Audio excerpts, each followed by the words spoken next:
Loneliness isn't just an emotion, it's a measurable psychological and physiological state that alters how your brain functions, how you interpret other people, and how you behave over time. Research consistently shows that prolonged loneliness affects stress hormones. It increases sensitivity to social threat and reduces motivation for connection.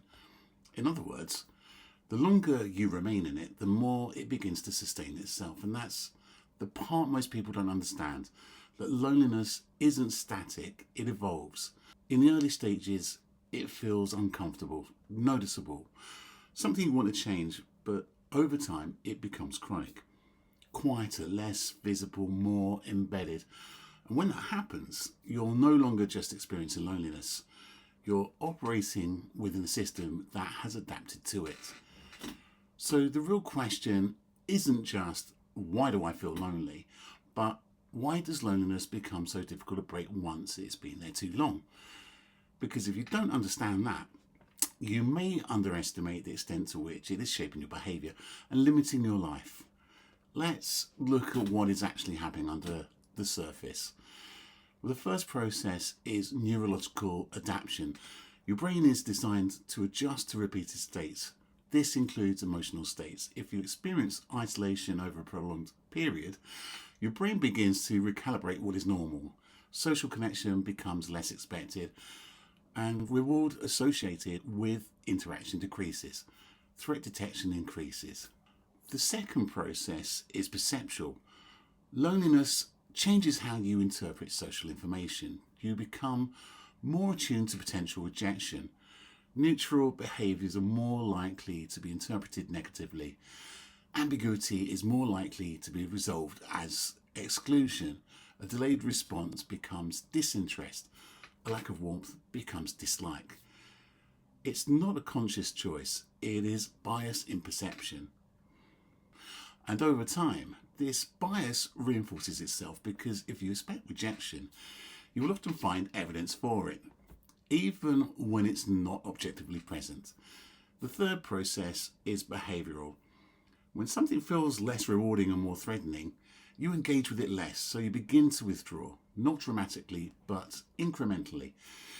You initiate fewer conversations, you decline more invitations, and you avoid situations where connection might occur.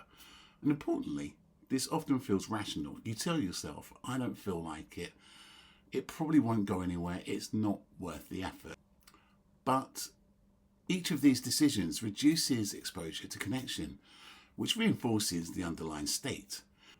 The fourth process is identity-based. Over time, repeated experiences become an internal negative narrative.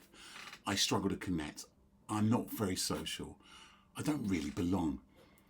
And once loneliness becomes part of identity, it's no longer experienced as temporary. It is experienced as descriptive. Not something you're going through, but something you are. The fifth process is emotional. Many people expect loneliness to remain painful, but often the opposite occurs. It becomes muted. You feel less urgency, less emotional intensity, less drive to change the situation. This isn't improvement, it's adaptation. The system reduces distress by lowering sensitivity, but in doing so, it also reduces motivation. There's also another layer that's often overlooked. Loneliness doesn't just affect thoughts and behaviour, it affects your stress physiology. You see, humans are wired for social connection as a form of safety. When that connection is absent for extended periods, the nervous system can begin to interpret the environment as less safe. This activates what is commonly referred to as the fight or flight response. But in context of loneliness, this response is not short-term. It can become chronic. Stress hormones such as cortisol remain elevated. The body stays in a mild but persistent state of alertness. The system becomes more reactive, and importantly, this changes how you experience other people. When your system is in a prolonged state of threat sensitivity, you're more likely to perceive others as critical or rejecting. You're quicker to detect social risk and you feel less relaxed in interaction. Even neutral or positive interactions can feel subtly unsafe. So you don't just think differently about connection, you feel different in your body when you are around people. And this reinforces withdrawal because, from the perspective of your nervous system, avoidance reduces perceived threat, which strengthens the cycle. When you combine all these processes, you get a self-reinforcing loop. Reduced reward from connection, increased perception of threat, chronic stress activation, decreased social behaviour, strengthen identity around isolation. Each element feeds the others, and over time, the loop stabilises. Which is why long-term loneliness doesn't resolve on its own. It maintains itself.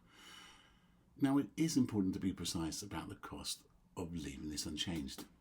If this pattern continues, your world becomes narrower, your behavioural range decreases, and your tolerance for social discomfort reduces. Opportunities for connection are missed, relationships are not formed, and existing connections may weaken. Physiologically, prolonged stress activation can also accumulate.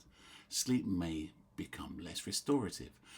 Baseline tension may increase and your system may remain in a state of low-level vigilance. And again, this doesn't remain static. Avoidance increases over time, not decreases, which means that what feels manageable now may feel significantly more difficult later. At this point, it's common to assume that understanding the problem is sufficient. It's not, because the system maintaining loneliness is not purely cognitive, it's behavioural and physiological. You can understand that you are withdrawing, you still continue to withdraw. You can recognise distorted perception and still experience them as real. Insight doesn't automatically produce change. What actually interrupts this pattern? Well, it's not a change in feeling, it's not a sudden increase in confidence, and it's not waiting until you're ready. The interruption occurs at the level of behaviour, specifically engaging in small repeated actions that reintroduce contact with other people, initiating brief interactions, responding rather than avoiding, remaining present slightly longer than is comfortable. These actions, they're not dramatic, but they are corrective. They begin to recalibrate the system, they reduce the baseline sense of threat, and they create new evidence for safety in interaction. It is important to set accurate expectations. This process won't feel natural initially. It may feel effortful, it may not feel authentic, and it may not produce immediate reward. Now, this doesn't indicate failure. It indicates that you're operating against an established pattern. Consistency here is more important than intensity. So to return to the original question, why is it so hard to shake loneliness once it's been there so long? Well, it's because it's no longer just a feeling, it's a system. A system involving your brain, your perception, your behaviour, your physiology, and your identity. And systems don't change through intention alone. They change through repeated, deliberate interruption. If you've recognised this pattern in yourself, it is worth taking it seriously, because the cost of leaving it unchallenged is not just continued loneliness. It is prolonged stress activation, narrowing behaviour, and gradual disconnection from aspects of life that require engagement.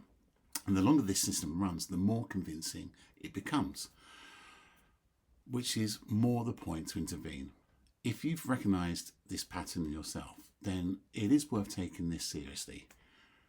Not in a dramatic way, but in a precise way, because the cost of leaving it unchallenged is not just continued loneliness, it's prolonged stress activation, narrowing behaviour, and a gradual disconnection from aspects of life that require engagement. The longer the system runs, the more convincing it becomes, which is why the point to intervene is now.